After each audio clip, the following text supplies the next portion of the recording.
नमस्कार, आचरण न्यूज के साथ मैं हूं टीएन मनीष। चुनौतियों की पाठशाला। जी हां, दरअसल रेखा गुप्ता को लेडीज फर्स्ट का पूरा इनाम भारतीय जनता पार्टी ने दिया, क्योंकि वे वैश्य समाज से आती हैं, बेदाग चेहरा है, निर्विवाद छवि है और राजनीति के बचपन से ही उन्होंने आरएसएस यानी राष्ट्रीय स्वयंसेवक संघ से संस्कार लिए। और ये संस्कार अखिल भारतीय विद्यार्थी परिषद, भारतीय जनता युवा मोर्चा होते हुए भारतीय जनता पार्टी संगठन, उसके बाद एमसीडी की राजनीति यानी पार्षदी और सीधे विधायक तक पहुंच गए। 2 बार पहले विधायक का चुनाव वे हार चुकी थी, लेकिन इस बार जब पहली बार की विधायक बनी तो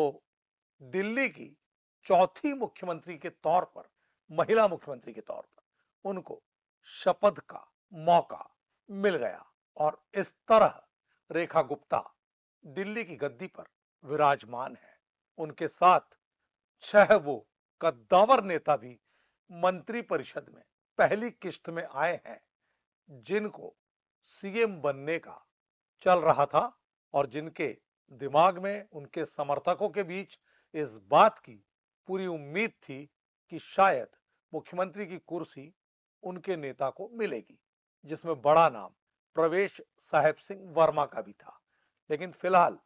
हमारी चर्चा का जो केंद्र है वो है कि फर्स्ट जो मामला है कि लेडीज फर्स्ट को लेकर जिस तरह रेखा गुप्ता को मौका मिला, तो कौन कौन सी वो चुनौतियां हैं जो इस अग्नि परीक्षा से गुजर के पार करनी होगी रेखा गुप्ता को। सबसे बड़ी पहली चुनौती दिल्ली की आधी आबादी, जिसने तकरीबन 72 लाख की संख्या में 45% मत भारतीय जनता पार्टी की झोली में डाले और उन्हें एक बड़ी प्रचंड जीत का अवसर दिया। इस आधी आबादी का जो नेतृत्व रेखा गुप्ता कर रही है, सबसे बड़ा सवाल, क्या दिल्ली में महिलाएं सुरक्षित है? एनसीआरबी के आंकड़े तो शायद पांव के नीचे से जमीन खिसकाने वाले साबित होंगे, क्योंकि एनसीआरबी के पिछले आंकड़ों पर अगर हम बात करें तो दिल्ली में 1200 से अधिक महिलाओं को रेप का शिकार होना पड़ा। इसके अलावा 3909 प्रकरण किडनैपिंग के दर्ज हुए, 5 प्रकरण एसिड अटैक के भी आए। तो महिलाएं कितनी सुरक्षित है, इसे लेकर तमाम मीडिया प्लेटफॉर्म्स कई मर्तबा गाहे बगाहे एक रियलिटी चेक जनता के बीच लाते रहे हैं और उसमें निर्भया कांड के बाद से तमाम सख्ती के बावजूद महिलाओं की स्थिति बहुत बेहतर नहीं कही जा सकती। दूसरी अग्नि परीक्षा यमुना मैया से जुड़ी है, जिसके अंदर जहर घोलने वाले बयान ने भारतीय जनता पार्टी जो मुद्दों को सियासी तौर पर भुनाने में महारत हासिल रखती है, उस पूरे मामले को अब यमुना जी की सफाई के साथ बहुत तेजी से देखा जा रहा है। लोगों की उम्मीद है कि क्या रेखा गुप्ता एक कुशल प्रशासक साबित होंगी और यमुना जी जो चारों तरफ से अपने आंचल के मैलेपन को लेकर प्रदूषण का शिकार है, उनके साथ आखिर क्या कुछ दिल्ली की सरकार रेखा गुप्ता के नेतृत्व में करने जा रही है। तीसरी बड़ी चुनौती देश के दिल की ऊबड़ खाबड़ गड्ढेदार सड़क है और उस सड़क पर चलते हुए लोगों को ऐसा लगता ही नहीं है कि वो दिल्ली में है, क्योंकि केंद्र शासित दिल्ली में उसके आउटस्कर्ट की अगर मैं बात करूं तो वहां से जब आप गुजरते हैं तो दिल्ली का पूरी की पूरी जो संरचना है वो गांवों से मिलकर के दिल्ली बनी है। तो क्या उन गांवों को जो अब दिल्ली का हिस्सा है, शहर जैसा माहौल देने की चुनौती रेखा जी के समक्ष नहीं होगी? यानी उन्हें एक्शन मोड पर फौरन से पेशतर आना होगा और सड़क जो गड्ढे भरी है उनको भरकर नई सड़क का जाल बिछाने का काम बहुत तेज गति से एक समय सीमा के साथ करने की भी चुनौती है।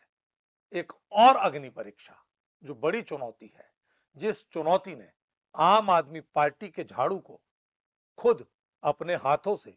कोने पर रखवा दिया और जिसके नतीजे में दिल्ली गंदगी के अंबार का शिकार हुई। दिल्ली में यत्र तत्र गंदगी के अंबार और साम्राज्य है, तो इसको हटाना यानी स्वच्छ दिल्ली। जबकि भारतीय जनता पार्टी ने शपथ ग्रहण समारोह के निमंत्रण पत्र में सीधे तौर पर यह कहा कि विकसित दिल्ली। तो विकसित दिल्ली का जो नारा भारतीय जनता पार्टी ने दिया है, उस विकसित दिल्ली में क्या स्वच्छ दिल्ली नहीं आती है? और एक बहुत बड़ी समस्या जो खास तौर पर बुजुर्ग दिल्ली वासियों के लिए बहुत बड़ा स्वास्थ्य से जुड़ा खतरनाक पहलू है, वो है प्रदूषित आबो हवा। यानी हर घर में एक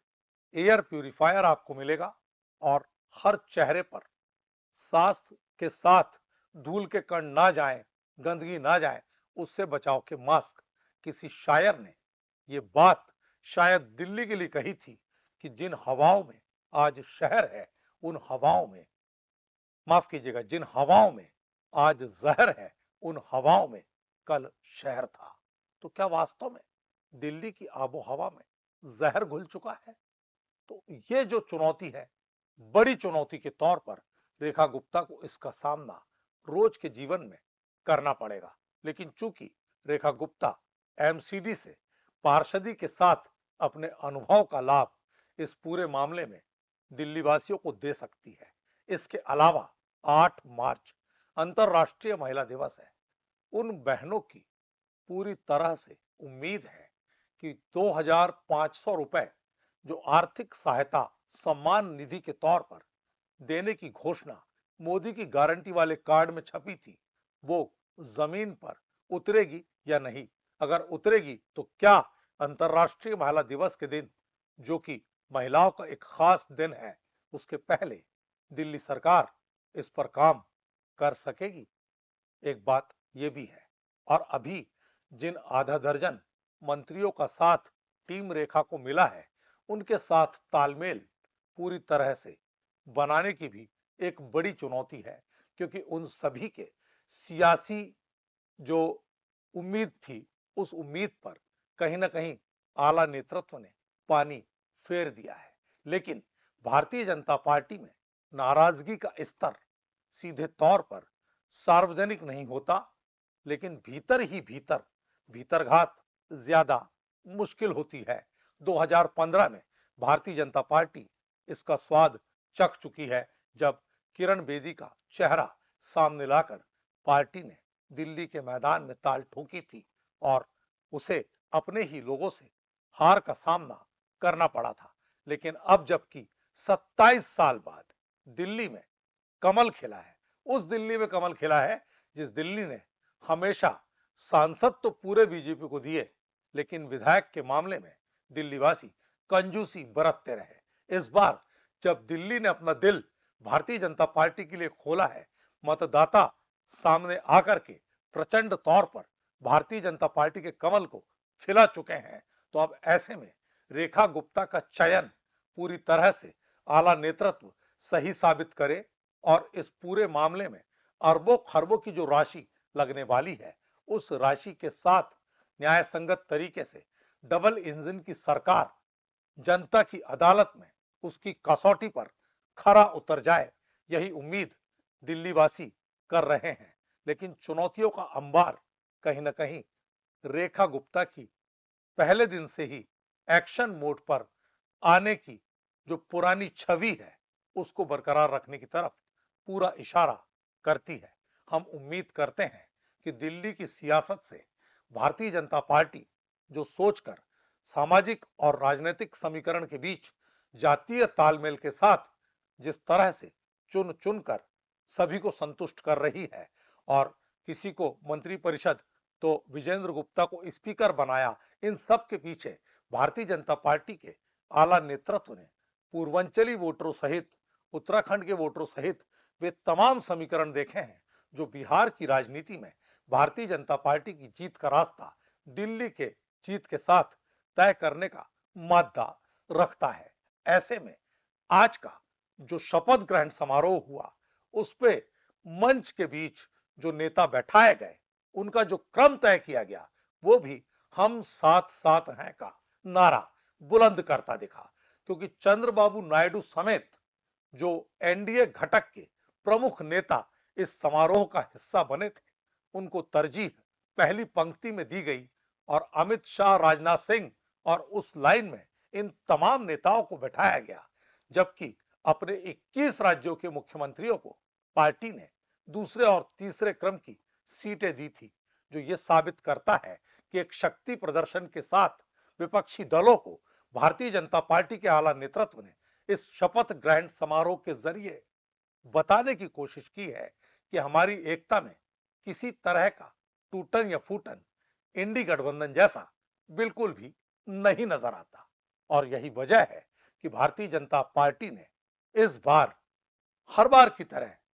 राजभवन में शपथ ग्रहण का छोटा समारोह न कराते हुए, जबकि सुषमा स्वराज ने भी राजभवन में ही शपथ ली थी, इसके पहले जितने भी मुख्यमंत्री दिल्ली में भारतीय जनता पार्टी से बने उन सभी ने राजभवन के भीतर ही छोटे रूप में शपथ समारोह का हिस्सा लिया था। लेकिन इस बार रेखा गुप्ता की ताजपोशी को रामलीला मैदान में 35 से 40 हजार समर्थकों और पूरे घटक दलों के साथ अपने सभी राज्यों के मुख्यमंत्रियों के बीच दिलाने के पीछे भारतीय जनता पार्टी की जो सियासी चाल है वो साफ बता रही है कि उसे दिल्ली से बिहार का रास्ता तय करना है। अब के लिए इतना ही, नमस्कार।